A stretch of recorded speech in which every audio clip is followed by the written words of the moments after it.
আমরা সবাই জানি যে 2 নম্বরের যে প্রশ্নটি রয়েছে সেখানে কিন্তু একটি কোশ্চেন থাকে, তোমাদের একটা প্যাসেজ থাকে এবং প্যাসেজ থেকে একটা কোশ্চেন দেওয়া থাকে। এবার কি হয়, আমাদের যে গ্রামারগুলো রয়েছে বা গ্রামার যে অ্যান্সারগুলো রয়েছে সেই অ্যান্সারগুলো কিন্তু অনেকটা ডিফিকাল্ট হয়ে থাকে। আমাদের প্রত্যেকটা শিক্ষার্থী কিন্তু এই জিনিসগুলো মনে রাখতে পারে না বা পুরোটা মুখস্থ করা আসলে কারো পক্ষেই সম্ভব নয়। তাই আজকের এই ক্লাসে কিভাবে আমরা শর্ট টেকনিকের সাহায্যে একবারে সুন্দরভাবে আমরা এখান থেকে প্রশ্নটাকে সাজিয়ে এই প্যাসেজ থেকে লিখে দিব, তাও আমরা পুরো 10 এর মধ্যে 10 পেয়ে যাব। কিভাবে পাবো সেই টেকনিকটা আজকে তোমাদেরকে আমি আজকের এই ক্লাসে দেখাতে চলেছি। তো এখানে তুমি যদি ভালোভাবে খেয়াল করো, প্রশ্নগুলো কিন্তু হোয়ার, হু, হোয়াট, তারপর হোয়াট এরকম ধরনের কিছু দ্বারা কিন্তু প্রশ্নগুলো করা হয়। তাই আমাদের সর্বপ্রথম এই ছোট ছোট ওয়ার্ডগুলোর সাথে পরিচিত হতে হবে এবং এই ধরনের প্রশ্নগুলো থাকলে বা এই হোয়ার দ্বারা থাকলে আমরা অ্যান্সারটা কিভাবে লিখবো, হু দ্বারা থাকলে আমরা অ্যান্সারটা কিভাবে লিখবো সেই টেকনিকটা আমরা কিন্তু আজকের এই ক্লাসে আলোচনা করব। তো আমি জানি যে এটা তোমরা পূর্বে থেকে জানো, তারপরও আমি ছোট্ট একটু বিষয় দেখাবো। দেখো, প্রথমে নিচের কয়েকটি শব্দের সাথে একটু পরিচয় হয়ে নাও। প্রথমে হোয়ার বাংলা হলো কেন, এটা তোমরা জানো, ঠিক আছে। হু মানে হলো কে, হোয়ার যার বাংলা হলো কোথায়। দেখো, এটা না জানলে যে নিচে যে টেকনিকগুলো রয়েছে সেই টেকনিকগুলো কিন্তু বুঝতে পারবে না, তাই একটু মিনিংগুলো তোমাকে জানতে হবে। হোয়ার মানে হলো কোথায়, হোয়েন মানে হলো কখন, হাউ মানে হলো কিভাবে, হোয়াট মানে হলো কি, আর হুইচ মানে হলো কোনটি। তো মিনিংগুলো জানলাম, তাই না? আমাদের জানা হয়ে গেল যে এটার মিনিংটা কি। যেমন ধরো এখানে হোয়ার আছে, হোয়ার মানে কি কোথায়, তার মানে হোয়ার ডাজ মেহেরজান লিভস, মানে মেহেরজান কোথায়, লিভ মানে কি বসবাস করা, মেহেরজান কোথায় বসবাস করে। তো এই এতটুক থেকে আমরা প্রশ্নটা বুঝতে পারলাম, ঠিক আছে। এবার আমরা আসবো তার নিচে। তার নিচে হলো যে উত্তরগুলো হয় সেটা 2 রকম হয়ে থাকে, প্রশ্নগুলো থাকে কত 2 রকম হয়ে থাকে। যদি আমি বলি ফার্স্ট নাম্বার হলো কথা, যদি প্রশ্নটি যদি প্রেজেন্ট টেন্সে হয়, প্রশ্নটি কি থাকে 2 ভাবে থাকে, হয় প্রেজেন্টে থাকে না পাস্টে থাকে। ফিউচারে কখনো কোনো গল্প থাকে না, তাই ওইভাবে কখনো কোনো টেন্স হয়ে থাকে না। ম্যাক্সিমাম প্রশ্ন প্রেজেন্ট টেন্সে হয়ে থাকে, কিছু কিছু প্রশ্ন পাস্ট টেন্সে হয়ে থাকে। তো প্রশ্নটি যদি প্রেজেন্ট টেন্সে হয় তাহলে উত্তরটিও প্রেজেন্ট টেন্সেই করতে হবে। এবার অনেকে বলবো ভাই আমি তো টেন্সই বুঝি না। দেখো, এখানে যেমন ডাজ লেখা আছে তার মানে এটা প্রেজেন্ট টেন্স, অ্যামিজার থাকলে প্রেজেন্ট টেন্স, ক্রাস্ট লেখা আছে, ইডি আছে, তার মানে এটা একটা পাস্ট টেন্স, ঠিক আছে। তো এইরকম যদি present tense and past tense, এখানে দেখো এখানে ডু রয়েছে প্রেজেন্ট টেন্স, তো প্রশ্ন প্রেজেন্ট টেন্স অথবা পাস্ট টেন্স দুইটা টেন্সে থাকে। তো আমি তো যদি প্রেজেন্ট টেন্সে থাকে আমরা প্রেজেন্ট টেন্সে উত্তর করব। কিভাবে করব এটা দেখা দিচ্ছে। 2 নাম্বার কথা, প্রশ্নটি যদি পাস্ট টেন্সে থাকে তাহলে আমাদের উত্তরটিকে কি পাস্ট টেন্সেই করতে হবে। এবার আসি আমাদের টেকনিকগুলো কি, আমাদের লেখার নিয়মটা কি। দেখো, 1 নাম্বার হলো হোয়াই দ্বারা যদি কোনো প্রশ্ন থাকে, কি দ্বারা প্রশ্নটা থাকবে হোয়াই, হোয়াইয়ের বাংলা কি, হোয়াইয়ের বাংলা হলো কেন। এরকম দ্বারা যদি কোনো প্রশ্নটা থাকে প্রথমে প্রশ্নটি সাজাতে হবে। প্রথমে তোমাকে কি করতে হবে, প্রশ্নকে সাজাতে হবে। তো প্রশ্নটা সাজানো শেষ, প্রশ্নটি সাজানোর পরে তোমাকে একটা বিকজ লিখতে হবে। কি লিখতে হবে, বিকজ। এবার অনেকে বলবো ভাই আমি তো প্রশ্ন সাজাতে পারি না। দেখো, এখানে আমি কি দ্বারা প্রশ্ন করেছি, হোয়াই। আচ্ছা, হোয়াই দ্বারা আমরা এখানে একটা প্রশ্ন খুঁজবো, দেখি এখানে এটাতে তো নেই, আচ্ছা যশোর বোর্ডে নেই, আমরা পরে এখানে আসি। দেখো, এখানে কিন্তু একটা প্রশ্ন আছে হোয়াই দ্বারা, এখানে একটা প্রশ্ন আছে হোয়াই দ্বারা, এখানে একটা প্রশ্ন হোয়াই দ্বারা, এখানে একটা প্রশ্ন হোয়াই দ্বারা। কি বোর্ডে আসছে প্রশ্নটা, রাজশাহী বোর্ড 2023 প্রশ্নটা আসছে কিন্তু হোয়াই দ্বারা এতগুলো প্রশ্ন আসছে। এবার সাপোজ আমি এই প্রশ্নটাকে সাজাবো, তো সাজাবো কিভাবে, প্রথমে যে ইজ থাকে, ইজের পরে যে অংশটা আছে আগে লিখতে হয়। কি করতে হবে, ইজের পরে যে অংশটা সেটা আমাকে আগে লিখতে হবে, দেন আমাকে ইজ লিখতে হবে, এটাকে বলা হয় সাজানো। সেম ভাবে দেখো এখানে হোয়াই রয়েছে, যে ডিড হলো অক্সিলারি ভার্ব, তো অক্সিলারি ভার্বের পরে যে অংশটুকু আছে এটাকে আমাকে আগে লিখতে হবে, দেন আমাকে ডিড, মানে ডিড তো লেখার প্রয়োজন নেই, তাও আমরা লিখতে পারি, সমস্যা নেই, ঠিক আছে। তারপরে এখানেও সেম কথা, এটার পরের অংশটুকু আগে লিখতে হবে, ঠিক আছে। পরের অংশটা কি করতে হবে, আগে লিখতে হবে। লেখার পরে তোমাকে লিখতে হবে কি, বিকজ। তোমাকে এখানেও আমরা একটা রাখছি, দেখো হোয়াই ইজ নকশিকাঁথা ফেমাস। তো আমরা কি করছি, এখানে ইজ হলো তোমার অক্সিলারি ভার্ব, তাহলে আমি নকশিকাঁথা পরেরটা আগে লিখছি, নকশিকাঁথা ইজ, ফেমাস আছে ফেমাস, ঠিক আছে, বা নকশিকাঁথা ফেমাস ইজ, এভাবে লিখতে পারি। তারপর আমরা কি লিখবো, তারপর আমরা একটা লিখবো বিকজ। কি লিখবো, আমরা একটা বিকজ লিখবো।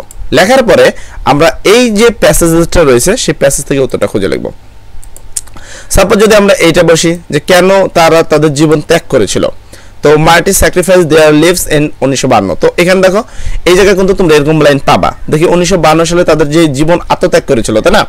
এই লাইনটা তোমাকে এখান থেকে খুঁজতে হবে, যে এই যে এখানে দেখো, এই যে উই পে, আমরা কি করি, তাদের জন্য কি করি, যারা আত্মত্যাগ করেছিল তাদের জন্য আমরা কি করি, তার এই যে 1952 সালে এখানে লেখা রয়েছে, তার মানে আমাকে এখান থেকে লিখতে হবে। তো দেখো এই যে লেখা রয়েছে কি, মার্টিজ লাইট ডাউন দেয়ার লিভস, কেন করেছিল, এই যে এখানে তোমাদের উত্তরটা কিন্তু এই জায়গায় লেখা রয়েছে। তো আমি লিখবো because establish Bangla at a state language in ইনডেভেলপ পাকিস্তান পর্যন্ত আমরা লিখতে পারি। তো এই পর্যন্ত বা আমরা এই পর্যন্ত লিখলেও কিন্তু হবে।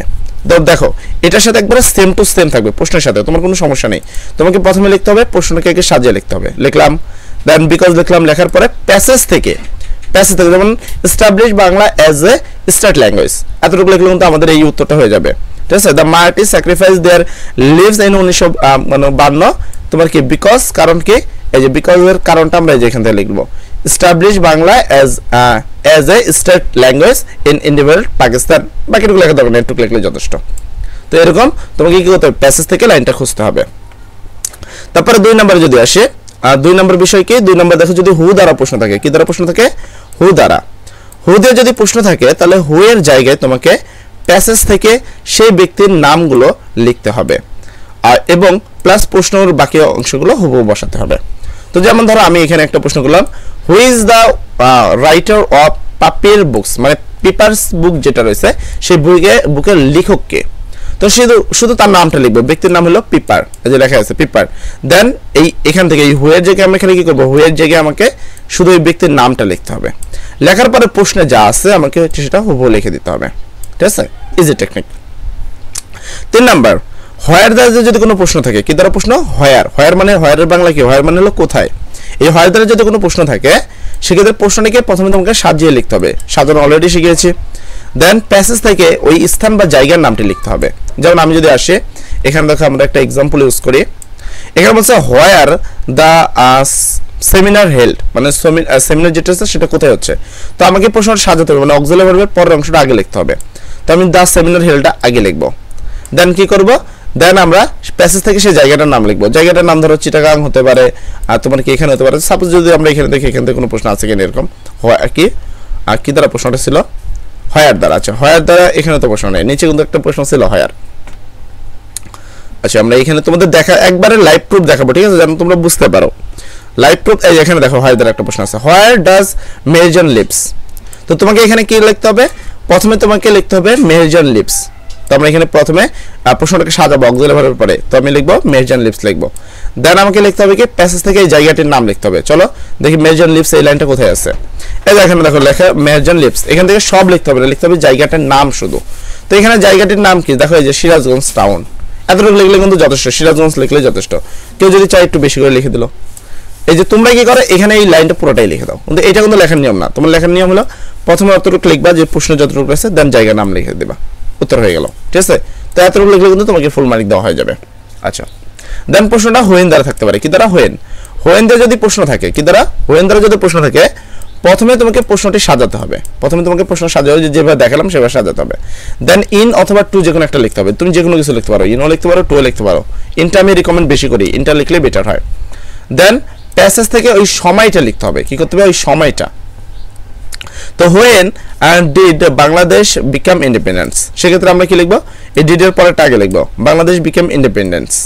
দেন আমরা একটা ইন লিখবো, লিখলাম। তো বাংলাদেশ কখন স্বাধীন হয়েছে, 1971 সালে। তো এইভাবে কিন্তু এখানেও প্যাসেজ থেকে কিন্তু হোয়েন দ্বারা প্রশ্ন থাকে। আমরা এখানে যদি আসলে এবার খুঁজতে লাগলে অনেকটা সময় লাগবে, ঠিক আছে। আমি আশা করি তুমি আমার কথাগুলো বুঝতে পারতেছো।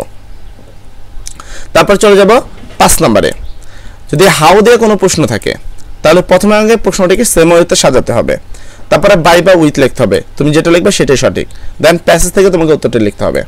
ধরো হাউ, হাউ মানে কিভাবে, how can the modern make this success, কিভাবে মডার্ন মানুষগুলো কি হচ্ছে, সফল হচ্ছে। সেক্ষেত্রে আমি কি লিখবো, এ মডার্ন ম্যান উইল এখানে যা লেখা আছে মানে বি সাকসেস বাই, কিভাবে সাকসেস হচ্ছে। তো এখানে আমরা কি ইন্ডাস্ট্রি লিখতে পারি বা উত্তরটা প্যাসেজে থাকবে, সেখান থেকে আমরা এই লাইনটা খুঁজে উত্তরটা সেভাবে লিখে দিব। তারপর আসবো 6 নম্বরে, হোয়াট দিয়ে প্রশ্ন থাকলে দুইভাবে উত্তর করা যেতে পারে।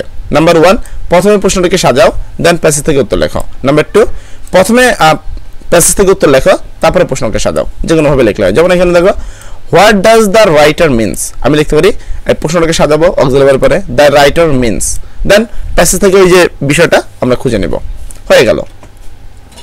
একটা ছোট্ট নোট রয়েছে তোমাদের জন্য, যদি প্রশ্নে ডু ডাজ ডিড থাকে তাহলে নিচের নিয়ম অনুযায়ী উত্তরগুলো লিখতে হবে। ডু থাকলে ভার্বের কোনো পরিবর্তন করা যাবে না তোমাকে, ডাজ থাকলে ভার্বের শেষে এস বাই এস যোগ করতে হবে তোমাকে। এবং ডিড থাকলে ভার্বের শেষে তোমাকে ইডি যুক্ত করতে হবে। এই ছিল আজকের ক্লাস। আজকের ক্লাসে আমি তোমাদেরকে এতটুকু বোঝানোর চেষ্টা করলাম যে কিভাবে আমরা খুব সহজভাবে না পড়েও খুব অনায়াসে তোমাদের কি করতে পারি, প্যাসেজ থেকে প্রশ্নগুলো খুঁজে খুঁজে লিখতে পারি, এবং তাও 10-এ 10 পাওয়ার জন্য। তো আজকের জন্য এতটুকুই। সবাই ভালো থাকবা, সবার জন্য দোয়া করি। আসসালামু আলাইকুম।